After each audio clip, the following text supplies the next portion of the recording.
입니다. 오늘 주역 기초 강의를 새로 시작하는 이 마당에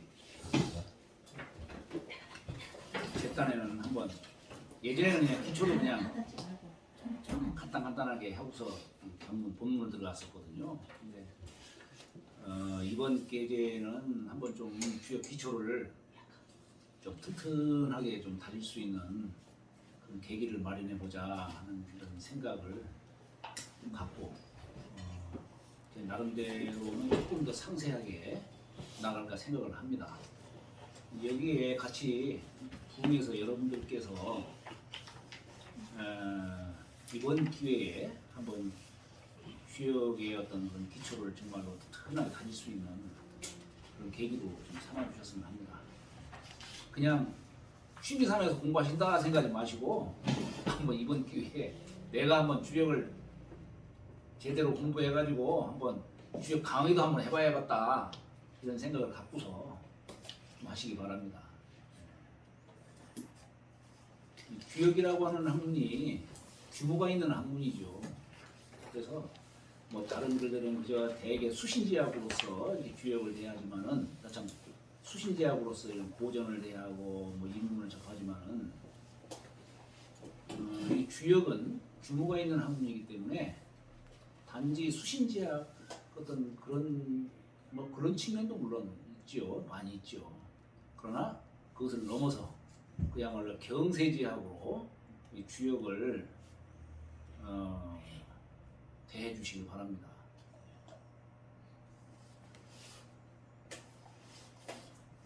말하자면 이제 주역 공부를 통해서 규모 있는 사람이 돼야 되겠죠.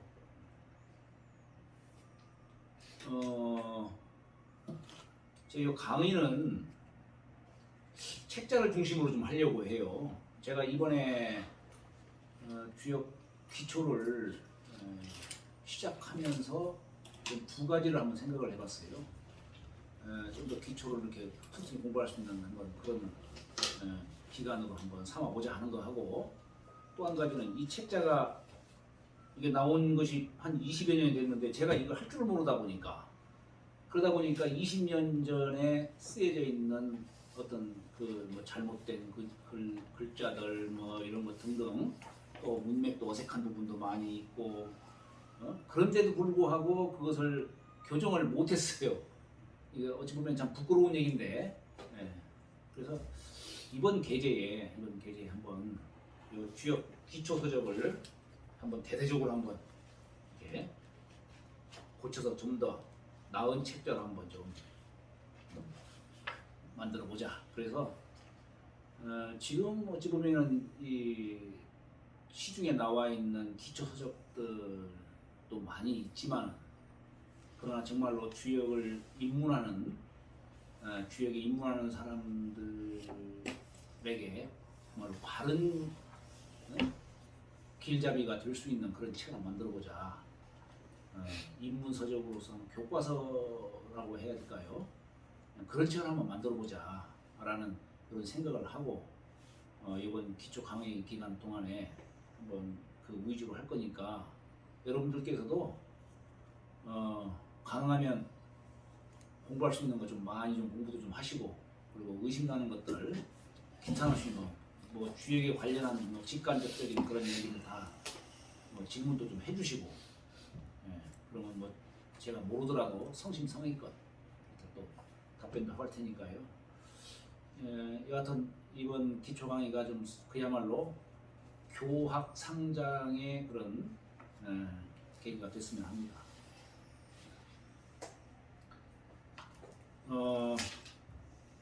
그래서 이걸 한번 가능하면 읽어가면서 한번 읽으면 체크도 하고, 또 제가 부수적으로 좀 설명도 좀 하고 좀 이렇게 좀 했으면 합니다.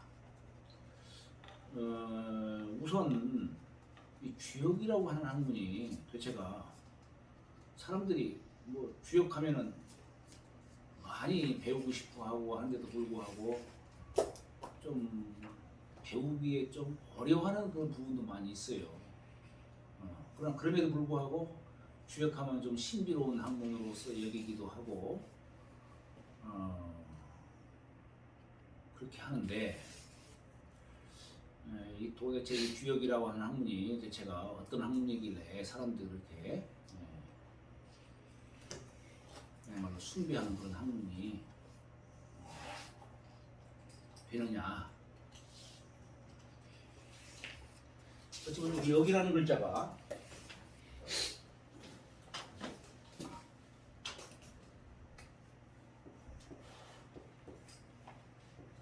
여기라는 글자를 쓰는데 여기가는 그 뜻이 다양해요.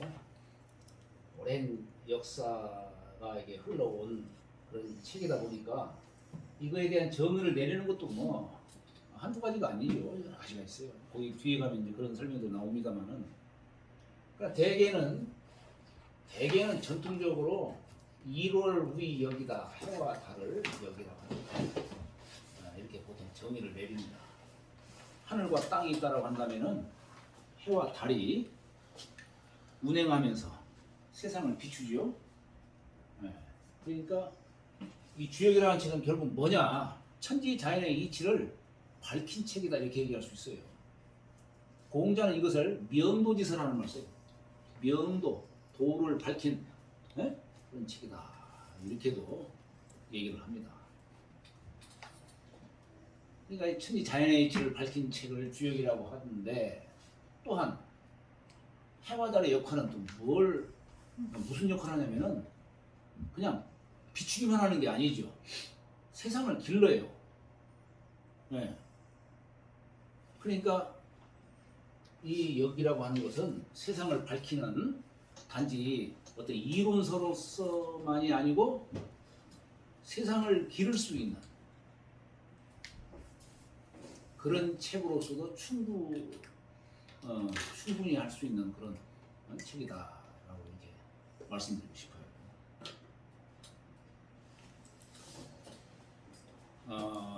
우리가 이 주역이라고 하는 책,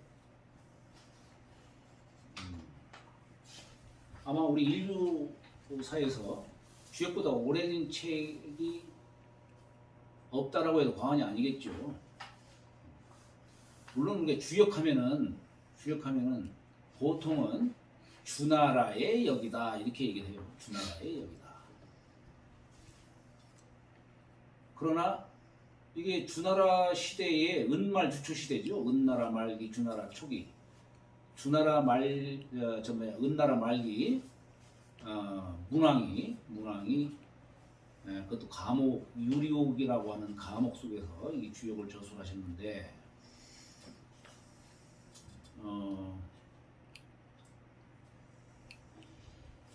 그러나 문왕이 주역을 저술 때 해가지고 이 현재 이 주역책을 갖다가 그때 당시에 처음으로 만들었다는 그런 뜻이 아니에요. 아마 그 당시에도 어떤 역이라고 하는 이런 종류의 책이 있었겠죠. 있었을 겁니다. 아마. 물론 주나라 시대 이전에도 책이 있다고 그래요. 하나라 때의 연산역, 은나라 때의 귀장역, 그리고 주나라 때의 책 이름이 역이에요. 주라고 하는 것은 수식어죠. 말하자면. 그렇죠? 우리 주자가 주역을 정의하기를, 주는 대명이요, 시대적인 이름이요, 역은 서명이다 이렇게 얘기를 하고 있어요. 그러니까 주나라 때 만들어진 역이다 이렇게 얘기를 하고 있는데, 그렇다 해서 이제 문왕이 창작했다라고는 얘기할 수가 없어요. 그 이전부터 괴가 있었던 것이고, 그 괴를 다만 지금 현재 주역 체계의 그 순서에 맞게 그 순서를 나열하고 거기다가 간단한 글을 붙인 것 뿐이지, 글도 어찌 보면은 문왕이 과연 만들었을까라고 하는 부분에 대해서는 또 이건 뭐 알 수가 없으니까요. 그건. 뭐라고 지금 얘기할 수는 없습니다만은, 하여튼 이게 주역이라고 하는 책이 오랜 세월을 거쳐서 이루어진 책입니다. 그래서 이 역을 대하는 것도 굉장히 다양하게 여러 학자들이 역을 대하고 있어요. 우리 주역 이라고 하는 책이 말하자면 배움의 시조리와 같고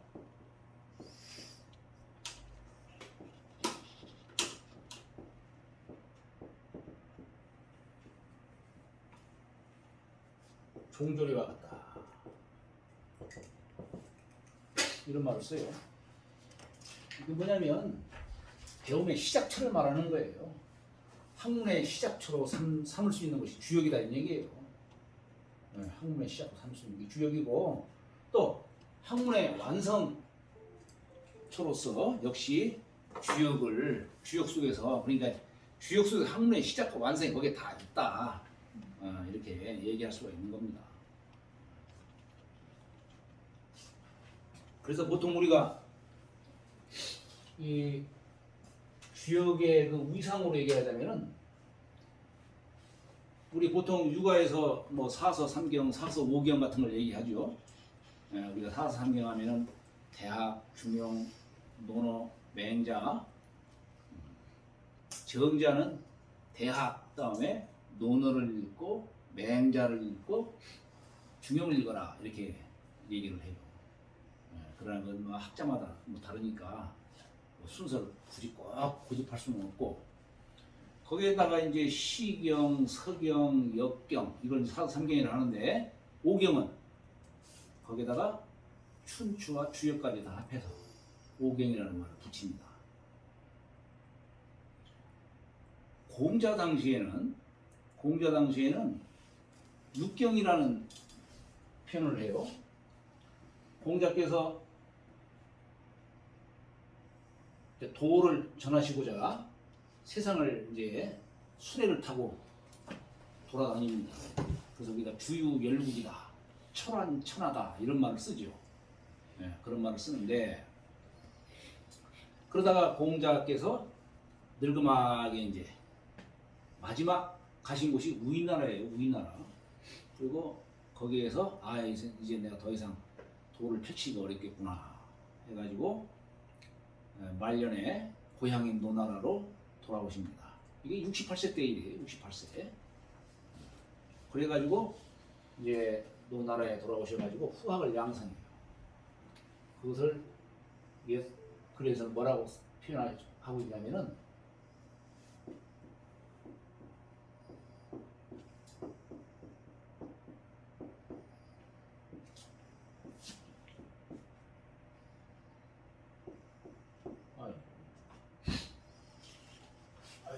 지구하면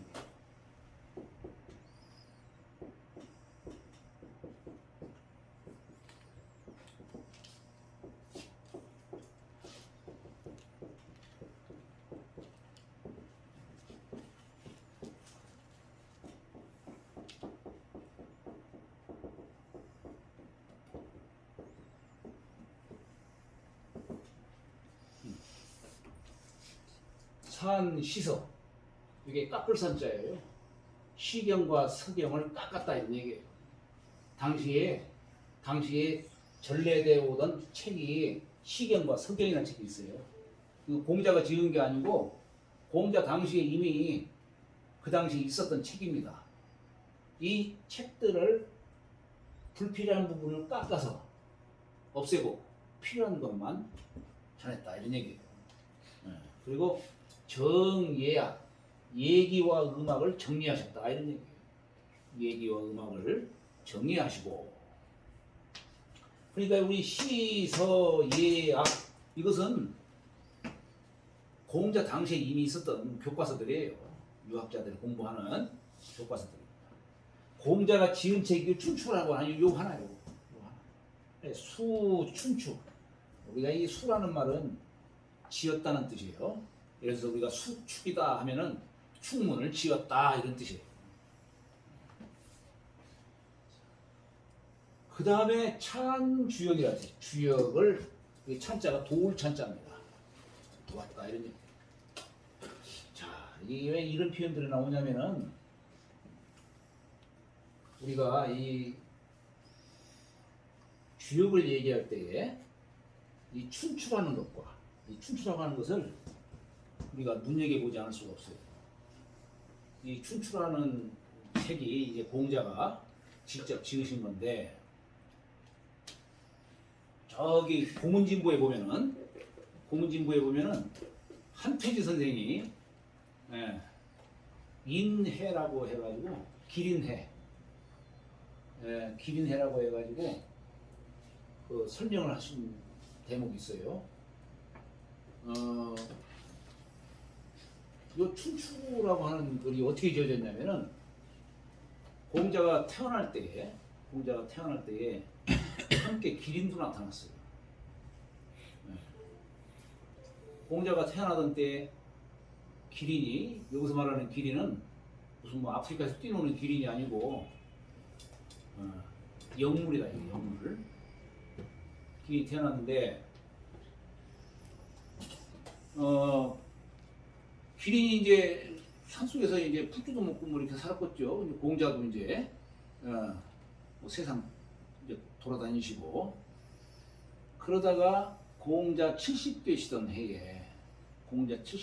해에 기린이 사로잡혀 죽은 사건이 생겼어요. 그게 춘추 좌시전에 보면은 뭐라고 썼냐면은 서수횡린이다. 서수횡린.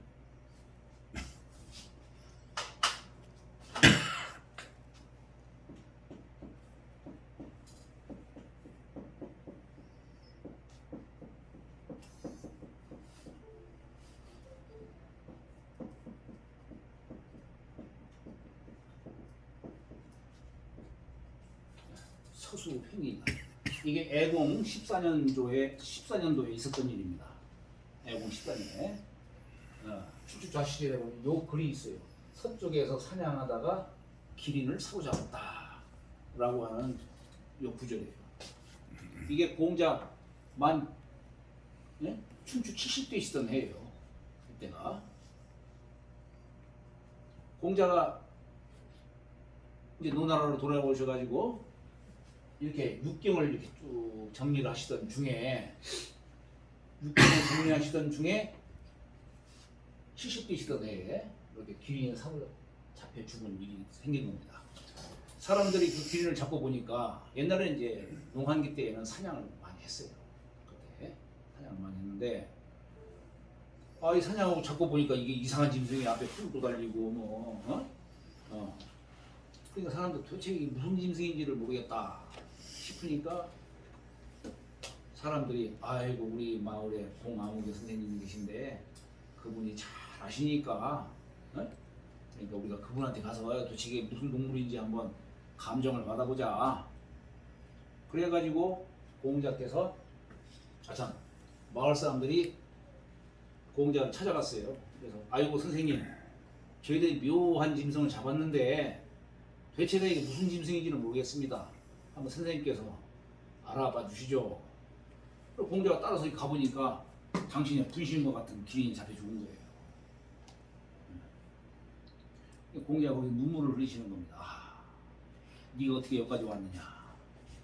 오도 궁이다. 내 도가 막혔구나.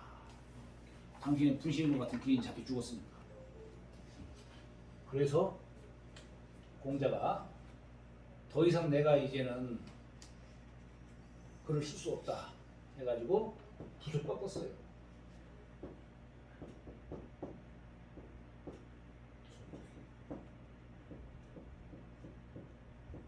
절필했다 이게 절필.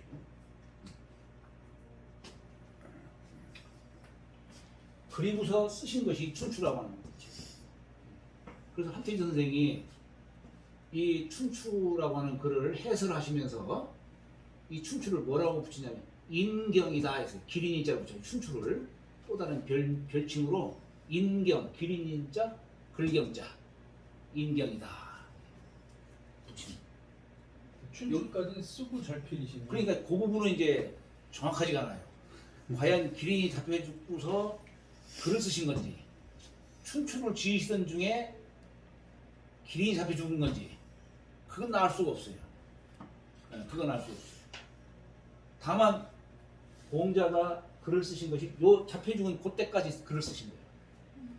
잡혀 죽은 그때까지. 그 이후로는 글을 안 쓰신 거예요. 그리고 나서 2년 뒤에 돌아가셨어요. 이게 서기전으로 479년, 481년, 481년이고 돌아가신 해는 2년 뒤에 만 72세 되는 2년 뒤에 479년에 임술년 그때 돌아가셨어요. 이 공자는 서기전으로 551년 경술년, 경술생이세요.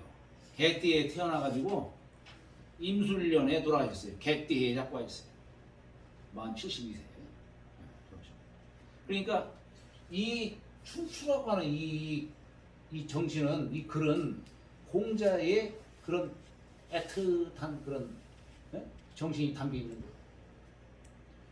공자가 여기에서 글을 썼는데 글이 이게 몇 년간 글을 썼느냐? 242년간. 242년. 네. 노나라 은공 서기전으로 722년인가 될 거예요. 네? 그때부터 이게 춘추 시대가 시작되는 거예요. 이 춘추라는 글을 씀으로 해가지고 역사가들은 요 시대를 주나라 시대지만은 요 시대를 춘추 시대라고 하는 거예요. 서기전 722년서부터 요때까지. 그게 춘추 전국 시대로 나누잖아요. 그죠? 주나라 다음 말기에 춘추 시대가 있고 전국 시대가 있는데 공자께서 절필하신 요때까지를 춘추 시대라고 합니다. 242년간. 그러면 이걸로 그냥 끝났느냐? 여기 242라고 하는 이 기간이 참 중요한 숫자를 담고 있어요. 그냥 공자가 그냥 쓰신 게 아닙니다. 우연히 여기까지 와가지고 아이고 나 이제 못 쓰겠다 이렇게 끄는 게 아니에요. 다 안배해 놓으신 게 있어요. 다 안배해 놓으신 것이. 후세의 역사가들은 그런 얘기를 해요. 사기에 보면은 공자께서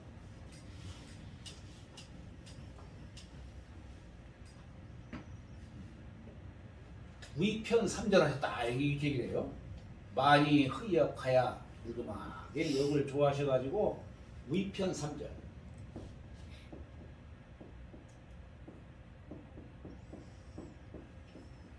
아니 이거 필자가 아니라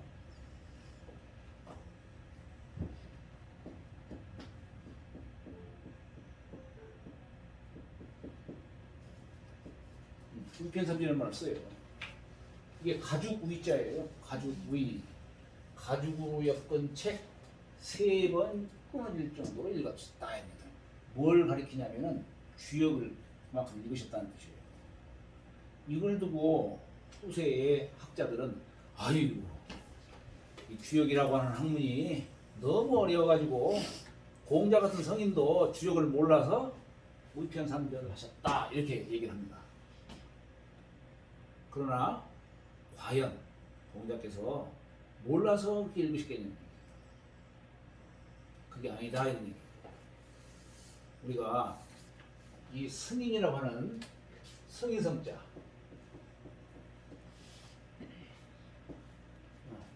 이 성인성자, 이 승인이라는 게 어떤 경지를 일컫냐면은 어떤 경지를 뜻하냐면은 무불통을 말하는 거예요. 무불통, 통하지 아니함이 없는 사람.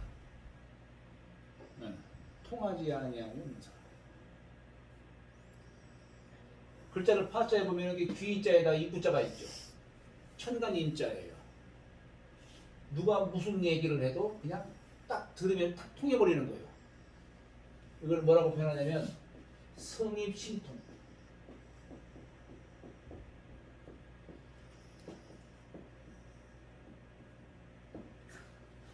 무슨 소리가 딱 들어오면 그냥 마음으로 탁 통해버리는 거예요. 옛날 육조 해능조사가 그랬다고 그러잖아요. 그분은 글자를 모르시는데 누가 글을 읽으면 그냥 아시는 거예요. 그냥.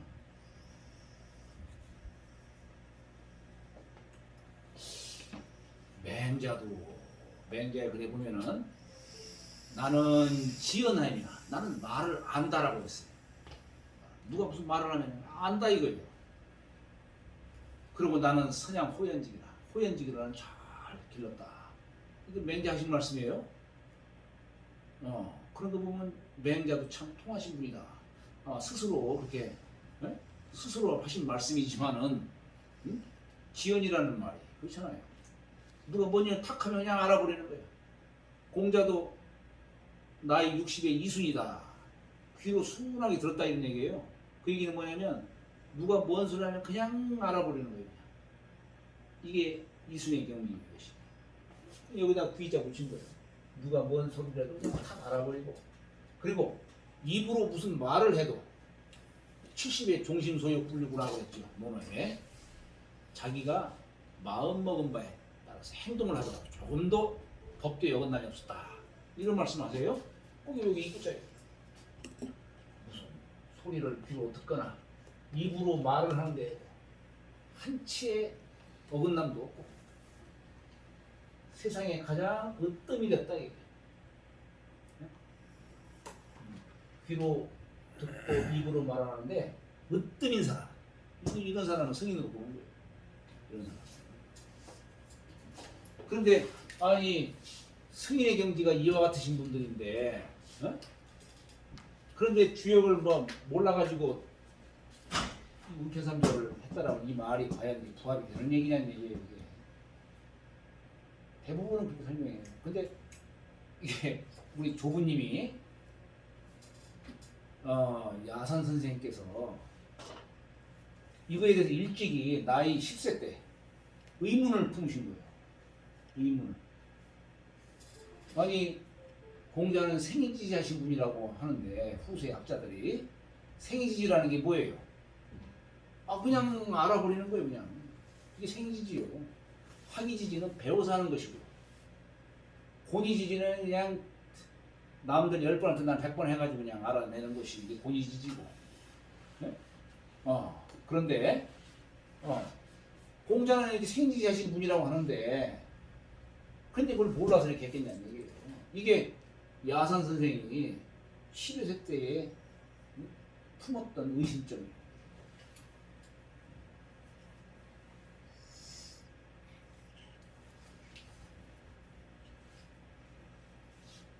그러니까 이 공자께서 요 242, 나중에 요 240이라는 요 기간에 대해서 제가 이제 설명하려고 있을 겁니다. 춘추를 이렇게 지으시고 그 다음에 이제 어떻게 하면 지금은 내 도가 막혔지만 어떻게 하면 내 도를 후세에 전할 수 있을까? 앞으로 먼 훗날 다시 역도가 세상에 쓰일 날이 올 텐데 네? 내 도가 세상에 펼쳐질 날이 올 텐데 그때를 위해서 공자께서 어떻게 하면 내 도를 후세에 전할 수 있을까라고 물색한 것이 주역이라는 책이에요. 주역. 근데 공자가 이 주역책을 보니까 주역책이 한 글자 틀린 것이 없더라 이 얘기예요. 주역책이. 그래서 저 논어편에 보면은 뭐라고 나오냐면은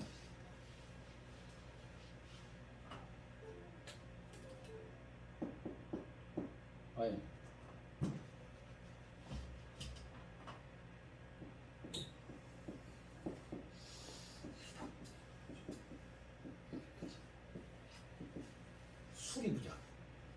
나는 전술만 했지 창작하지 아니했다라고 하는 요 구절은 뭘 두고 하신 말씀이냐면 주역에다가 설명서를 붙이신 거 말씀하신 겁니다. 시빅이라고 하는 그걸 염두하고서 말씀하시는 거예요.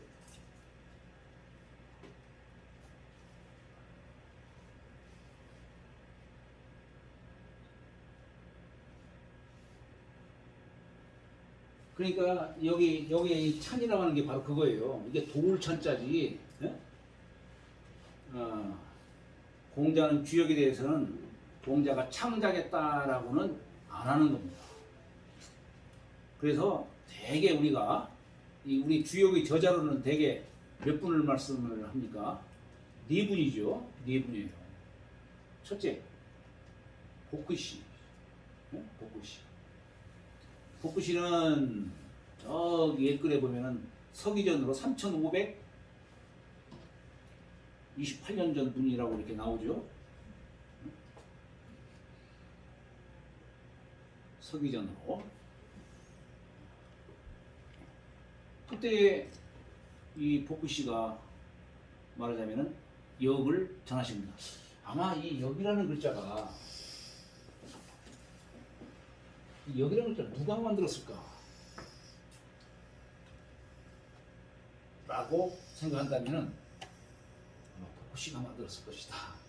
이렇게 유추할 수가 있어요. 그때 문자 없다고 알려지지 않습니까?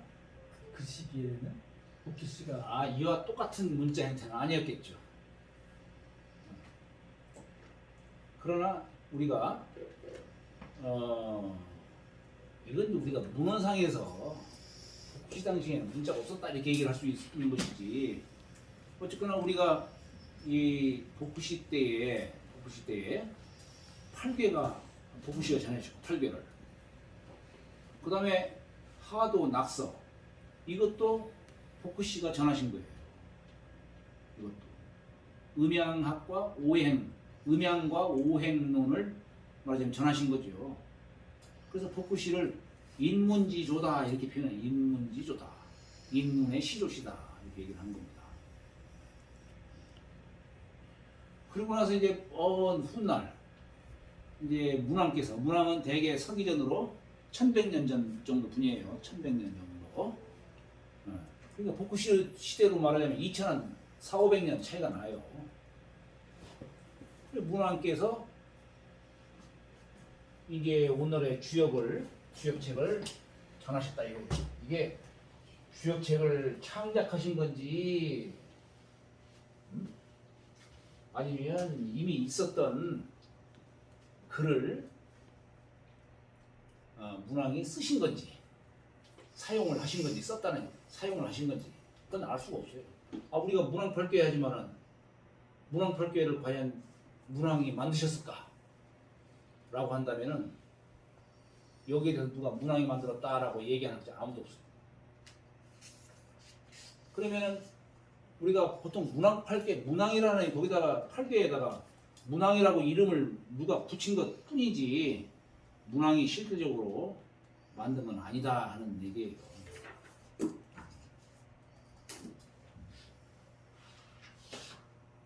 그래서 어쨌거나 문왕이 이제 역을 또한 전하셨죠. 그래서 우리가 역을 창작한 사람은 복구시다 이게요.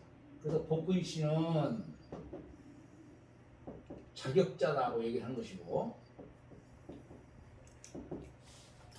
문왕은 연역자다 이렇게 이런 표현을 써요.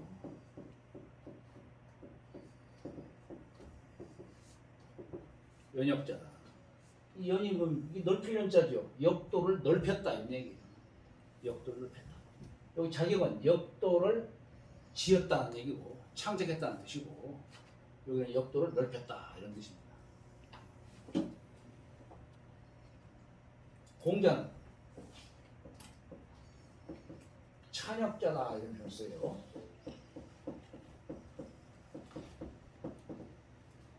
공자는 찬역자다 이런 표현을 씁니다.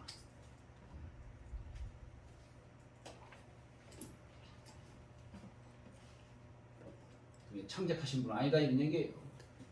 창작하신 분은 아니다. 그래서 여기다가 이게 찬주역이다 이렇게 얘기한 거예요. 찬주역이다. 단지 설명서. 이건 이 뜻이고 저건 저 뜻이고 뭐 이렇게 설명을 붙이신 거지. 없는 걸 만들어 가신 분이 아니라는 얘기. 그래서 술이 부족하면 나는 그저 전술만 했지 창작하지 않았다. 그리고 신이 호구를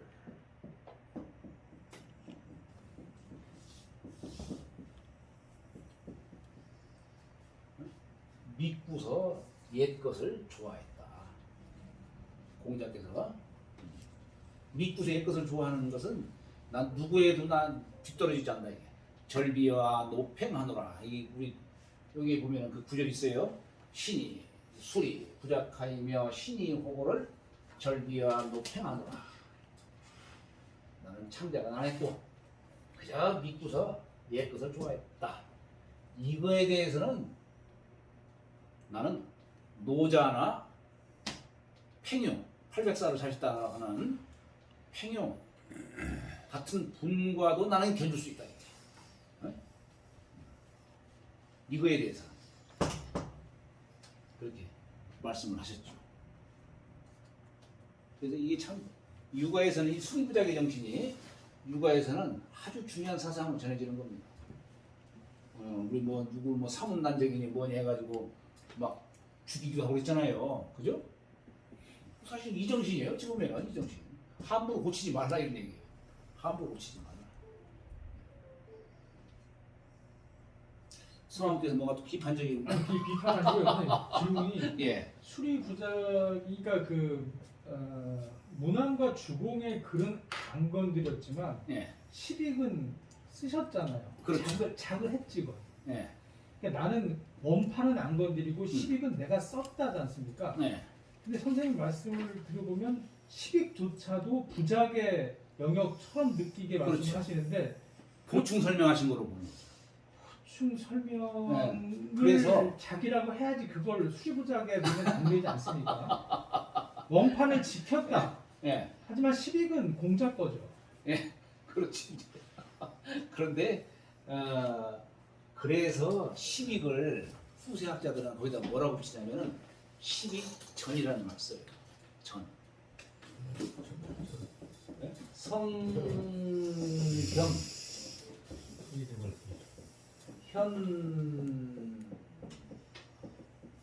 전 성인의 말씀을 경이라 하고 현인의 말씀을 전이라 한다 이 얘기예요. 우리가 다른 글에서는 공자의 말씀은 다 경문이에요.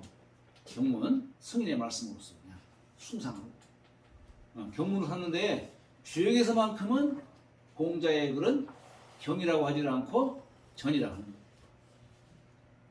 거예요. 주역에서만큼. 그 얘기는 뭐냐면 이미 이분들이 그 도를 다 밝혔다 이 얘기예요. 근데 세월이 흐르고 하다 보니까 사람들이 이분들의 글뜻, 괴가 갖고 있는 상에 담겨 있는 뜻 이런 것들을 잘 모르다 보니까 공자가 이건 이거고 저건 저거고 또 이제 설명을 갖다 이렇게 붙이신 거에 불과하다 이 얘기예요. 그런 겁니다. 근데 말씀하신 것처럼 사실 주역의 가치는 시빅이 거기에 붙어 있음으로 인해서 더 가치가 이렇게 높아지게 된 거예요. 그러니까 이게 어찌 보면은 공자의 도를 중시하면서도 한편으로는 이게 겸사로서 하신 말씀이다라고 또 얘기할 수 있어요. 겸사로서. 그거를 더 큰 덕목으로 치는 거고. 선생님 질문 하나. 네. 복희 때 선생님은 문자가 지금의 저 한문의 형태는 아니지만 네. 뭔가 있었다고 네. 보시는 거예요. 한문에 더 뭐라고 해야 되나 더 원조격인 네. 한문의 그 한문과 한문에 더 그렇겠죠. 선- 하여튼 선정적- 한문의 원조는 각골문 얘기하잖아요. 각골. 그죠? 각골문 이전에도 우전체가 있고 또 뭐 더 있었어요. 각골. 네. 은나라가 각골 아니에요? 그렇죠. 네. 그 이전 거는 지금 그 이전에도 법적으로 있었다 이거죠. 나온 게 있나요? 아 저기 저 지금 중국에 거기 그 회계산 그거는 무임금이 요순 시대 때 무임금이 치수한 공을 무임금이 거기다가 쓴 걸 갖다 새겨놓은 게 있어요. 그걸 글자는 해석이 되나요? 이게? 네? 해석이 되나요? 해석이 잘 안 되겠죠. 안 되겠지만은 거기 쓴 글자의 모양을 따가지고 여기에다가 글 쓰신 분이 누구냐면은 허미수 선생. 허미수 선생이 퇴조비만 보셨어요? 동일 척추비는 아니고요. 그렇지. 척추동예비.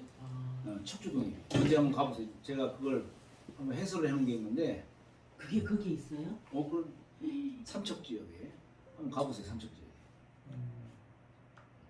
거기 퇴조비면 몰라요? 전 그건 처음 듣는데. 미수 선생이 거기다가 그 삼척지역에 해일이 막 자주 이렇게 일고 하니까 백성들을 이렇게 맞아 학생 굉장히 곤궁하게 만들잖아요. 그러니까 미술 선생이 비석을 갖다 거기다 딱 세워놓고 나서는 그 바닷물이 거기 넘어오지 않았다라고 하는 전해지는 얘기가 있는데 지금도 삼척지구 사람들은 그 퇴주 비문을 아주 벽사문으로서 지금도 아주 소중하게 여기고 있어요. 그래서 예전에 한번 제가 거기에 삼척지구에 그 교무님이 내가 일주일간 한번 거기 공부했으면 좋겠다고 해가지고 거기에서 머물고 그 삼척시고 공보실에 가면 그거 구할 수 있나요? 네? 공보실. 뭐 구할 수 있겠죠. 나도 갖고 있는데. 나는 이제 더욱이 더 애정을 갖고 그 글을 대했던 것이 뭐냐면 옛날에 그 비문에 대해서 누가 그걸 해석을 못했어요. 근데 그 어떤 신문 기자가 당시에 야산 선생한테 그걸 와가지고 그 글 해석을 부탁한 거예요. 그래가지고 그걸 야산 선생에게 해석을 해주면서 제자들한테 너희들도 이걸 공부해라 해가지고 이거 공부를 하게 하신 적이 있으셨고 야산 선생님께서 거기를 2번, 3번을 가셨다고 하는 얘기를 내가 들은 적이 있어요. 그래서 내가 더욱더 애정을 갖고서 그 글을 대한 것이고 내가 뭐 주역의 정신건강이라는 책이 아마 있어요. 네, 그 있어요. 해석을 해놓은 게 네, 있어요. 있을 거예요.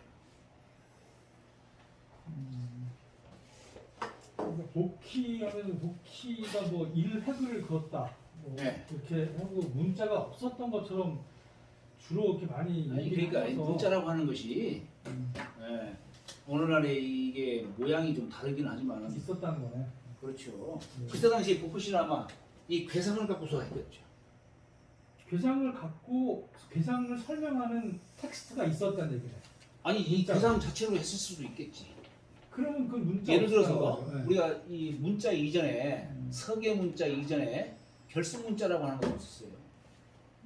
끈을 갖다 이렇게 매가지고 이렇게 끈을 이렇게 매가지고 하면 이거 뭐냐 이거? 감기 아니에요 이게? 아마 문자의 원형이 아마 이 주역에서 취했을 수도 있어요. 예를 들어서 우리가 물숫자 같은 경우 이렇게 쓰잖아요. 이거 사실은 이게 뭐냐면 이거예요, 이거. 이걸 쓴 거예요. 예를 들어 이괴 같은 경우 이거 사실은 여기에서 이것이 점 찍어가지고 이렇게 된 거예요, 이게. 이괴가 이렇게 된 거예요. 그러니까 이런 8괴가 문자의 어떤 기원이 된다라고 하는 이런 설도 있는 거예요. 어떤 형태인지는 뭐 지금 알 수가 없죠. 알 수가 없지만은 이런 문자들. 그러니까 아니 옛날에 세상을 다스리는데 인문의 시조라고 한다면은 반드시 어떤 그 전달 있어야죠. 그런 도구가 있어야겠지요. 그거 없으면 어떻게 다스립니까? 가가지고 일일이 말할 수 없는 일이고. 그래서 저는 옛날에 그 아프리카가 역사 문자가 없으니까 구전으로 쿤타킨테 옛날 영화 보면 비가 몇 번이 오고 누가 태어나고 그 외우게 해가지고 쭉 했다고 그래서 복희 때 그 없었다면 문자가 없었다면 그 많은 메시지들을 담재내는 수가 뭐 있겠는가? 진짜 뭔가 외우게 했었을까? 어떻게 이게 전수가 돼가지고 문항까지 넘어오고 이렇게 올 수가 있을까? 그게 굉장히 궁금하더라고요. 아마 그 문자 체계가 있었을 겁니다. 구전으로만 하는 것도 한계가 있거든요, 이게. 그러니까. 그래서 복희 씨가 인문의 시조라고 하잖아요. 그러니까. 인문의 시조라는 건 글이 아니더라도 형상화라든지 뭔가 그렇지. 있었기 때문에 인문의 시조가 된 거잖아요. 알겠습니다. 잠시 쉬었다가 하시고 얘기가 엉뚱한 줄 나가다 보니까 네, 시간이 그렇죠. 엉뚱한 얘기가